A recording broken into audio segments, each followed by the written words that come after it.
আসসালামু আলাইকুম সবাইকে। আজকে ভিডিও বানাতে একটু লেট হয়ে গেল, অসুবিধা নাই, আমরা পড়াশোনা শুরু করি ইনশাল্লাহ। তো আজকে আমরা প্রোটোপ্লাজম নিয়ে পড়াশোনা করব বলছিলাম। তো আমরা পড়তেছিলাম দ্বিতীয় অধ্যায় জীববিজ্ঞানের। তো প্রোটোপ্লাজমের আগে আমরা কোষ ঝিল্লি সম্পর্কে হালকা একটু জেনে নেই।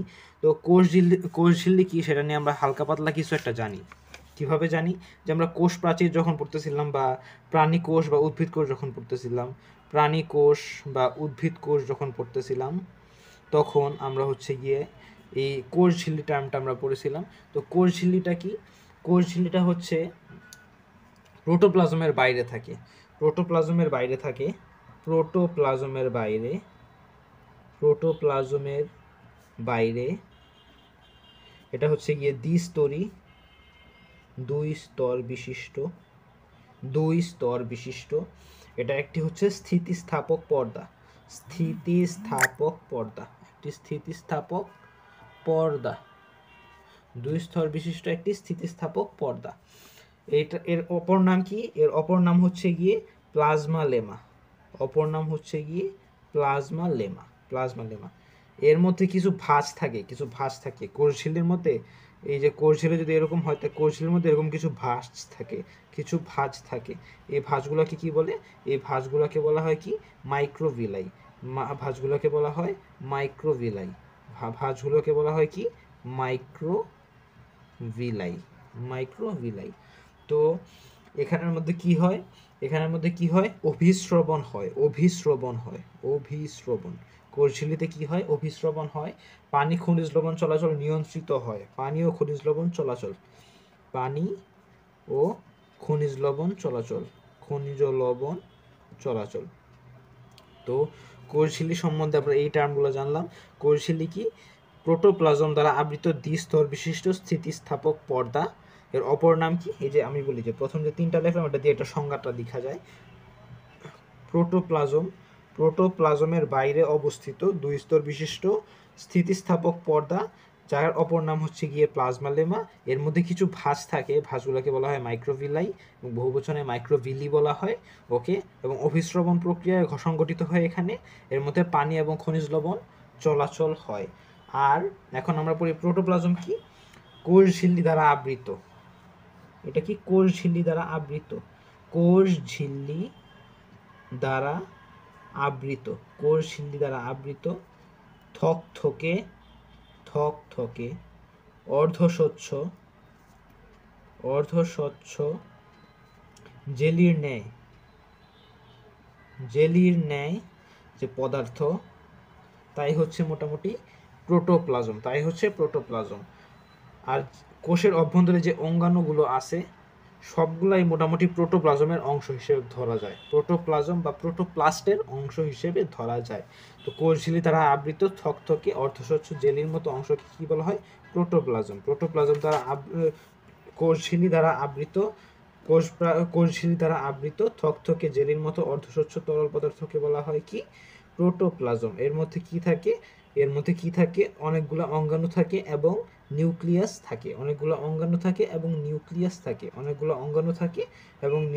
থাকে। তাহলে সাইটোপ্লাজমটা হচ্ছে গিয়ে আমরা প্রোটোপ্লাজম থেকে যখন নিউক্লিয়াসটা বাদ দিব,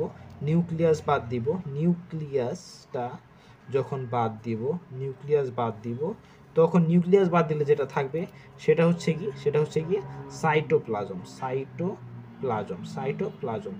আচ্ছা, আমরা কোষের অভ্যন্তরে যে দানা দানা দানা দানা দানা দানা দানা দানা এগুলো দেখাইছিলাম না? সবগুলা এই উদ্ভিদ কোষ আর প্রাণী কোষ দুইটার মধ্যেই তো এই দানাগুলো ছিল। এগুলাই হচ্ছে মূলত সাইটোপ্লাজম। এবং সাইটোপ্লাজমের মধ্যে সাইটোপ্লাজমীয় অঙ্গাণুগুলো আছে। পাশাপাশি যদি নিউক্লিয়াসটা থাকে তাকে আমরা বলবো কি? প্রোটোপ্লাজম। ওকে। তো এখন আমরা সাইটোপ্লাজমীয় অঙ্গাণুগুলো সম্পর্কে জানবো। সাইটোপ্লাজমীয় অঙ্গাণু। তো সাইটোপ্লাজমীয় অঙ্গাণুগুলো দুই রকম হতে পারে। একটা কি হতে পারে? একটা হতে পারে যে ঝিল্লিবদ্ধ অঙ্গাণু, ঝিল্লি দ্বারা আবৃত থাকে। আর একটা হতে পারে ঝিল্লিবিহীন অঙ্গাণু। তো ঝিল্লিবদ্ধ অঙ্গাণুর মধ্যে আবার দুই রকম আছে। একটা হচ্ছে দ্বিঝিল্লি, একটা হচ্ছে গিয়ে কি? দ্বিঝিল্লি, আর একটা হচ্ছে কি? এক ঝিল্লি, দ্বিঝিল্লি, আর একটা হচ্ছে কি এক ঝিল্লি। তো একটা হচ্ছে গিয়ে ঝিল্লিবদ্ধ, আর একটা হচ্ছে গিয়ে ঝিল্লিবিহীন। একটাতে ঝিল্লি থাকে, একটাতে ঝিল্লি থাকে না। ওকে, ঠিক আছে। তো ঝিল্লিবদ্ধ অঙ্গাণুগুলা কি কি? এমসিকিউতে আসতে পারে, এমসিকিউতে আসতে পারে ঝিল্লিবদ্ধ অঙ্গাণুগুলো কি কি। তো ঝিল্লিবদ্ধ অঙ্গাণুগুলো কি কি হতে পারে তা আমরা একটি ছন্দের মাধ্যমে জানার চেষ্টা করি। তো সেটা হচ্ছে যে না মা এরা পাগল, না মা এরা পাগল। আর তুমি ধরো তোমার মার সাথে কোনো একটা কথা বলতেছো, তোমার আম্মু কারো গুণগান করতেছে, বাট যাদের গুণগান করতেছে তাদের কাজ তোমার ভালো লাগে না, তখন তুমি বলতে পারো যে না মা এরা পাগল, এরা আসলেই পাগল। ঠিক আছে? তো না মা এরা পাগল দিয়ে আমরা ঝিল্লিবদ্ধ অঙ্গাণুগুলোকে পড়ে ফেলতে পারি। ঝিল্লিবদ্ধ অঙ্গাণুগুলো কি কি? ঝিল্লিবদ্ধ অঙ্গাণুগুলো হচ্ছে যে না, নয়াকার না, এখানে ন আছে, ন দিয়ে আমরা মনে রাখতে পারি নিউক্লিয়াস, ন দিয়ে ধরতে পারি কি নিউক্লিয়াস, ন দিয়ে ধরতে পারি হচ্ছে গিয়ে নিউক্লিয়াস, নিউক্লিয়াস, ন দিয়ে হচ্ছে গিয়ে নিউক্লিয়াস। ম দিয়ে হচ্ছে গিয়ে মা, এর ম দিয়ে হচ্ছে গিয়ে মাইটোকন্ড্রিয়া, মাইটোকন্ড্রিয়া। আরেকটা কি হতে পারে? আরেকটা কি হতে পারে? মাইটোকন্ড্রিয়া হতে পারে, আরেকটা হতে পারে মাইক্রোটিউবিউল, মাইক্রোটিউবিউল। ম দিয়ে দুইটা, একটা হচ্ছে গিয়ে মাইটোকন্ড্রিয়া আর এটা হচ্ছে মাইক্রোটিউবিউল। এরা এরা থেকে লিখতে পারি ই আর, বা এটা কি কি বলা যায়? Endoplasmic reticulum, endoplasmic reticulum, endoplasmic reticulum. Endoplasmic reticulum কয় প্রকার? এন্ডোপ্লাজমিক রেটিকুলাম হচ্ছে গিয়ে দুই প্রকার। কি কি? মসৃণ আর একটা হচ্ছে অমসৃণ। মা এরা পাগল, পাগল পাতে, পা দিয়ে কি হয়? যে পতে, পতে হয় হচ্ছে কি প্লাস্টিড, পতে হয় হচ্ছে গিয়ে প্লাস্টিড, পতে হয় হচ্ছে গিয়ে প্লাস্টিড। তারপর গতে কি হয়? গতে হয় হচ্ছে গিয়ে গোলগি কম্পাউন্ড বা গোলগি বডি, গতে হচ্ছে গিয়ে গোলগি বডি, গতে হচ্ছে গোলগি বডি। ল দিয়ে কি হয়? ল দিয়ে হয় হচ্ছে গিয়ে লাইসোসোম, লাইসোজোম, লাইসোজোম। গ দিয়ে হয় হচ্ছে লাইসোজোম। কয়টা হলো? একটা, দুইটা, তিনটা, চারটা, পাঁচটা, ছয়, পাঁচটা, ছয়টা, সাত, সরি, একটা, দুইটা, তিনটা, চারটা, পাঁচটা, ছয়টা, সাতটা, আটটা। আটটা হয়েছে? আটটা হয়েছে।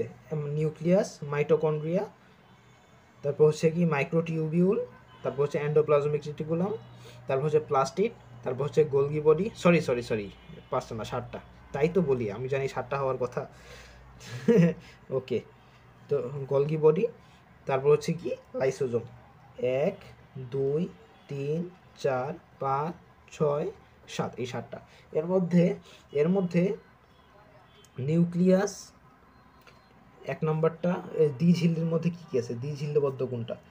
সেটা হচ্ছে গিয়ে কি যে নিউক্লিয়াস, মাইটোকন্ড্রিয়া, আরেকটা কি আছে? আরেকটা হচ্ছে গিয়ে প্লাস্টিড 5 নম্বরে। এই তিনটা হচ্ছে গিয়ে দ্বিঝিল্লিযুক্ত, এই তিনটা কি দ্বিঝিল্লিযুক্ত। বাকিগুলা কি কি? 1, 2, 5 এগুলো হচ্ছে গিয়ে দ্বিঝিল্লিযুক্ত, আর বাকিগুলো হচ্ছে গিয়ে এক ঝিল্লিযুক্ত। ওকে, তাহলে আমরা সাইটোপ্লাজমিক অঙ্গাণুগুলো পড়লাম। এখন বলবা যে ভাইয়া ঝিল্লিবিহীনগুলো তো পড়াইলেন না। তো এগুলো মূলত এমসিকিউতে আসে, তো আমি এমসিকিউতে যেহেতু আসে আমি ঝিল্লিবদ্ধ অঙ্গাণুগুলো পড়াই দিলাম, না মা এরা পাগল। আর এগুলাই মূলত আলোচনা করা হয়েছে বেশি বেশি ইম্পর্টেন্ট টপিকগুলো। আর মোটামুটি ঝিল্লিবিহীন অঙ্গাণুগুলো কি কি, এই যে 7টা আলোচনা করে দিলাম, না মা এরা পাগল, এগুলোর বাইরে যেগুলো আছে সেগুলোই হচ্ছে ঝিল্লিবিহীন অঙ্গাণুগুলো। তাহলে তোমরা অপশন দেখে ঠিকই ধরে ফেলতে পারবে কোনটা কি। ওকে, তাহলে আমি ঝিল্লিবিহীন অঙ্গাণুগুলো না পড়িয়েও পড়িয়ে ফেলেছি। মজার বিষয়। ওকে, তো চলো আমরা পরবর্তী টপিকে যাই। পরবর্তী টপিক হচ্ছে কি কি, যে ঝিল্লিবদ্ধ অঙ্গাণুগুলো যে আছে, সেই সাইটোপ্লাজমিক অঙ্গাণুগুলো, সেই অঙ্গাণুগুলো নিয়ে আমরা একটু বিস্তারিত আলোচনা করার চেষ্টা করব। তো এখন আমরা যেটা পড়বো সেটা হচ্ছে কি, সেটা হচ্ছে গিয়ে মাইটোকন্ড্রিয়া। তো মাইটোকন্ড্রিয়া খুবই ইম্পর্টেন্ট একটা টপিক, খুবই ইম্পর্টেন্ট একটা টপিক। এখান থেকে কি আসে? এখান থেকে এমসিকিউ আসে, এখান থেকে এমসিকিউ আসে, এখান থেকে সিকিউ আসে। এমসিকিউর জন্য এটা ইম্পর্টেন্ট, সিকিউর জন্য এটা ইম্পর্টেন্ট। ওকে, তো এমসিকিউর জন্য যেহেতু ইম্পর্টেন্ট, তাই আমরা এটা মোটামুটি একদম খুঁটিয়ে খুঁটিয়ে যা যা পড়া যায় এখান থেকে সব কিছু পড়বো। তো চলো শুরু করা যাক। মাইটোকন্ড্রিয়া। মাইটোকন্ড্রিয়া প্রথমেই আমরা বলবো যে কে আবিষ্কার করেন এবং কত সালে আবিষ্কার করেন। এক্ষেত্রে আমাদের সালটা লাগবে। সালটা মূলত ইম্পর্টেন্ট থাকে না, বাট মাইটোকন্ড্রিয়ার ক্ষেত্রে যে সালটা সেটা ইম্পর্টেন্ট, আমাদের মনে রাখতে হবে। তো মাইটোকন্ড্রিয়া আবিষ্কার করেন 1898 সালে। 1898 সালে কে আবিষ্কার করেন? বেন্ডা। বেন্ডা আবিষ্কার করেন। বেন্ডার পুরো নাম কি? কার্ল বেন্ডা। কার্ল বেন্ডা, কার্ল বেন্ডা আবিষ্কার করেন। 1898 সালে ব্যান্ডা আবিষ্কার করেন। তো এর অন্য নাম কি? এর অন্য নাম কি? Power house. Power house, power house বা শক্তিঘর, কোষের শক্তিঘর বা পাওয়ার হাউস বলা হয়। কেন? এটা আমরা এর কাজের মধ্যে পড়বো, তবুও বলে রাখি যে এখানে কি হয়, যে শ্বসনের যে পার্ট, শক্তি উৎপন্ন হয় কিসের মাধ্যমে? শক্তি উৎপন্ন হয় শ্বসনের মাধ্যমে। শক্তি উৎপাদন হয়, শক্তি উৎপাদন সেটা হয় হচ্ছে গিয়ে কিসের মাধ্যমে? শ্বসনের মাধ্যমে। শ্বসনের মাধ্যমে। শ্বসনের ধাপ কয়টি? 4টি। শ্বসনের ধাপ 4টি। এর মধ্যে একটি ধাপ হচ্ছে গিয়ে কি? ক্রেবস চক্র। ক্রেবস চক্র, ক্রেবস চক্র। তো ক্রেবস চক্রে সবচেয়ে বেশি শক্তি উৎপন্ন হয়। ক্রেবস চক্রে সবচেয়ে বেশি শক্তি উৎপন্ন হয়। সবচেয়ে বেশি শক্তি কত? সেটা হচ্ছে 24 এটিপি। এটিপি হচ্ছে গিয়ে শক্তির একক আর কি, শক্তির একক, বা এটাকে জৈব মুদ্রা বলা হয়। তো এই ক্রেবস চক্রে শ্বসনের মাধ্যমে আমাদের শরীরে যে গ্লুকোজ ভাঙে শক্তি উৎপন্ন হয়। শক্তি মূলত কি উৎপন্ন হয়? এটিপি উৎপন্ন হয়। তো এটিপি উৎপন্ন হয় সবচেয়ে বেশি কোন ধাপে? ক্রেবস চক্রে। ক্রেবস চক্রে কত অণু এটিপি তৈরি হয়? 24 অণু এটিপি তৈরি হয়। আর ক্রেবস চক্রটা কোথায় সংঘটিত হয়? পাওয়ার হাউস বা শক্তিঘর বা মাইটোকন্ড্রিয়াতে সংঘটিত হয়। এবং মাইটোকন্ড্রিয়াতে সংঘটিত হয় বলে মাইটোকন্ড্রিয়া থেকেই মূলত সবচেয়ে বেশি শক্তিটা জেনারেট হচ্ছে। তাই মূলত মাইটোকন্ড্রিয়াটাকে বলা হয় পাওয়ার হাউস বা শক্তিঘর। ওকে, তো এখন মাইটোকন্ড্রিয়া এত ইম্পর্টেন্ট যেহেতু জিনিসটা, তো এই মাইটোকন্ড্রিয়ার গঠনটা আমরা একটু পড়বো না? হ্যাঁ, অবশ্যই বলবো। গঠনটা কিসের জন্য লাগবে? গঠনটা লাগবে সি কিউবের জন্য। কিন্তু আমাদের 9-10-এর বইতে কিছু ইনফো, মানে খুবই কম ইনফো দেওয়া। কিন্তু আমাদের তো গহতে যখন সিকিউতে আসবে একটু বড় তো লিখতে হবে নাকি? তাহলে আমরা চেষ্টা করবো যে গঠন আর কাজ দুইটা কম্বাইন করে কিছু একটা লিখে আসার। দুইটা কম্বাইন করে কিছু একটা না, খুবই স্ট্যান্ডার্ড করে সুন্দরভাবে লেখার। আমি তবুও গঠনটা একটু এক্সট্রা কিছু ইনফো দিয়ে সাজিয়ে দেওয়ার চেষ্টা করব, কারণ সিকিউ তো লিখতে হবে নাকি? আচ্ছা, গঠন যখন লিখবা তখন একটা জিনিস মাথায় রাখবা, যে চিত্রটা মাস্ট লাগবে। আমি এখানে একটা চিত্র সুন্দর করে এঁকে রেখেছি। তো চিত্র যদি আঁকতে সমস্যা হয় আমি দেখাই দিব না, অসুবিধা নেই, আমাকে বইলো কমেন্টে। তো সবার আগে বাহিরে কি থাকে? আবরণী থাকে। কোষ ঝিল্লির বাইরে পর সবার আগে কি দেখা যাচ্ছে? একটা আবরণী দেখা যাচ্ছে। এটাকে কি বলা হয়? ঝিল্লি বলা হয় বা আবরণী বলা হয়। ঝিল্লি বা আবরণী। এটা দেখাই যাচ্ছে দুই স্তর বিশিষ্ট। দুই স্তর, একটা বাহিরের একটা ভিতরের স্তর। ওকে, এখন দেখা যাচ্ছে কি যে ক্রিস্টি আছে। আচ্ছা, অভ্যন্তরে কিছু এই যে আঙ্গুলের মতো দেখতে পারতেছে, গুতা দিয়ে রাখছে। এগুলোকে কি বলছে? আঙ্গুলের মতো গুতা দিয়ে রাখছে, এগুলোকে কি বলছে? ক্রিস্টি বলছে। ওকে, আর মাঝখান থেকে যে আঙ্গুলের মাথায় এই যে গোল গোল কি জানি একটা দেওয়া, এগুলোকে কি বলছে? অক্সিজম বলছে। আর মাঝখানে যে তরল পদার্থ আছে কিছু দেখা যাইতেছে। তরল পদার্থ মানে কি? তরল মানে কি? তরলে কি বলবো? ম্যাট্রিক্স। ওকে, তো মোটামুটি এই আমাদের চিত্র। মোটামুটি একটু বেশি সময় লাগে না, খুব অল্প সময়ে আঁকা যায়। যদি আমি একটা এখানে আঁকি তাহলেও দেখা যায় এই যে একটা গোল দেওয়ার পর এই যে এইভাবে দিলাম। হ্যাঁ, এইভাবে দেওয়ার পর এই যে এই মাথা থেকে এই মাথা একটু লম্বা টান, এই মাথা থেকে এই মাথা একটু লম্বা, এই মাথা থেকে এই মাথা দিলাম। তারপর হচ্ছে এই যে এইভাবে আবার দিয়ে দিলাম, মাঝখানে ফাঁকাগুলো এইভাবে দিয়ে ফিল আপ করে দিলাম। এই হয়ে গেল আমার মোটামুটি মাইটোকন্ড্রিয়া। এখন অক্সিজেন দিয়ে দিলাম কিছু, আর ফোটা দিয়ে দিলাম, এই মাইটোকন্ড্রিয়া হয়ে গেল। কত সহজ। ওকে, এখন আমরা গঠনটা পড়ি। গঠন পড়তে গেলে আমাদের সবার আগে কি জানতে হবে? সবার আগে আমরা কি পড়বো? সবার আগে কি আছে? আবরণী আছে। আবরণী দিয়ে একটা আবৃত আছে। হ্যাঁ, আবরণী বা কি? ঝিল্লি। আবরণী বা ঝিল্লি। তো আবরণীটা কয় স্তর বিশিষ্ট? আবরণীটা হচ্ছে গিয়ে কি? দুই স্তর বিশিষ্ট আবরণী। আবরণীটা কিসের তৈরি? এই স্তরটা হচ্ছে গিয়ে কি? Lipoprotein bilayer.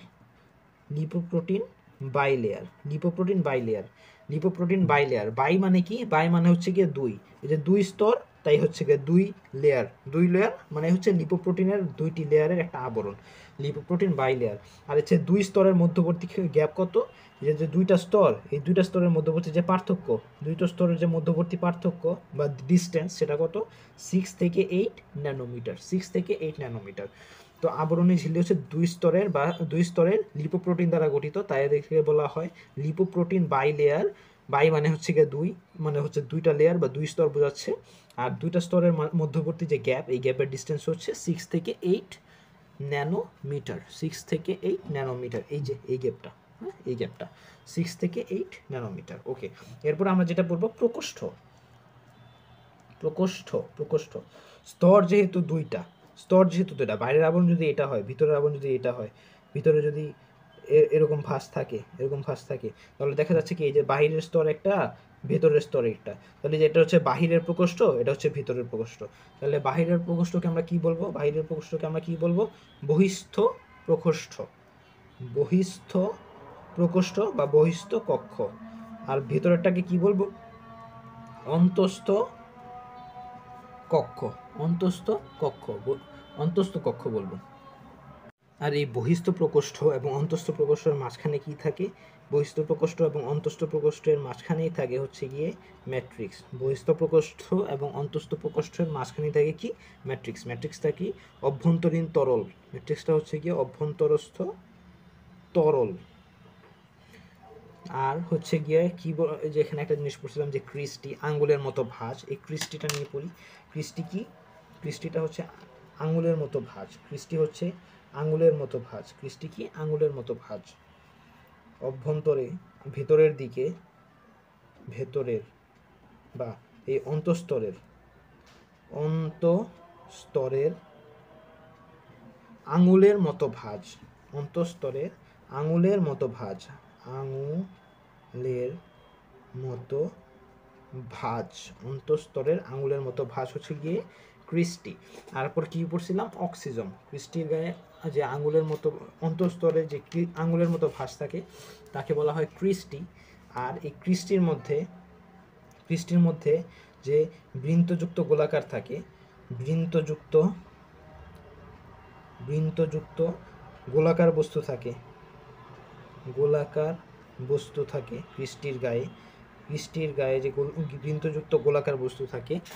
ক্রিস্টির গায়ে যে বৃন্তযুক্ত গোলাকার বস্তু থাকে, তাকে আমরা কি বলবো? তাকে বলবো হচ্ছে গিয়ে অক্সিজম।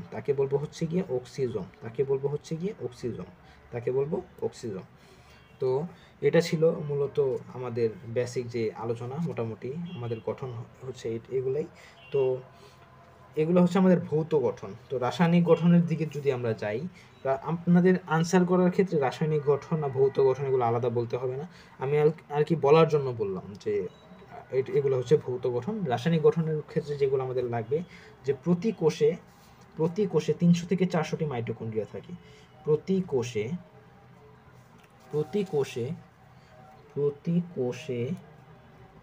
300 থেকে 400টি মাইটোকন্ড্রিয়া থাকে এবং এই মাইটোকন্ড্রিয়াতে হচ্ছে গিয়ে কি থাকে? আরএনএ থাকে 0.5% থাকে আরএনএ, কিছু পরিমাণ ডিএনএ থাকে, কিছু সামান্য পরিমাণে ডিএনএ থাকে। আর কি থাকে? 100 রকমের এনজাইম থাকে, এনজাইম ও কোএনজাইম থাকে।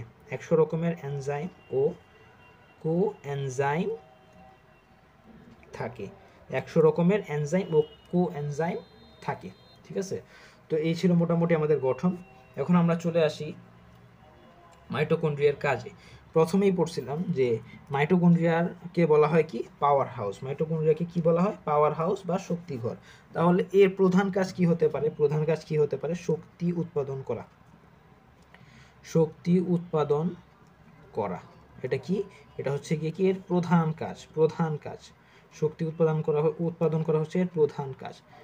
এছাড়াও এর কিছু কাজ আছে, আরো অনেক কিছুই কাজ আছে। শক্তি উৎপাদন করা এটার কি কাজ? প্রধান কাজ। শক্তি উৎপাদন করা হচ্ছে গিয়ে প্রধান কাজ। এটা কোন চক্রে উৎপাদন করে? ক্রেবস চক্র। কিসের চক্র এটা? শ্বসনের একটা ধাপ হচ্ছে গিয়ে ক্রেবস চক্রে শক্তি উৎপাদন করে। কত অণু? 24 অণু এটিপি উৎপন্ন করে। ওকে, অর্থাৎ আমরা বলতেই পারি যে এটা ক্রেবস চক্রে সাহায্য করে বা শ্বসনে সাহায্য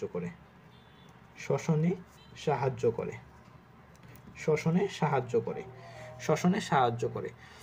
কোষের জন্য প্রয়োজনীয় যত প্রকার শক্তি আছে, সেই যাবতীয় শক্তি উৎপাদন করে কি? মাইটোকন্ড্রিয়া। কোষের জন্য প্রয়োজনীয় যাবতীয় শক্তি উৎপাদন করে কে? মাইটোকন্ড্রিয়া। কোষের জন্য প্রয়োজনীয় যাবতীয় শক্তি উৎপাদন করে কে? মাইটোকন্ড্রিয়া। পাশাপাশি ওই যে ক্রেবস চক্রের পাশাপাশি ইলেকট্রন ট্রান্সপোর্ট সিস্টেম আছে শ্বসনের। ক্রেবস চক্র তো বলছি, ক্রেবস চক্র। আরেকটা আছে হচ্ছে গিয়া ইলেকট্রন ট্রান্সপোর্ট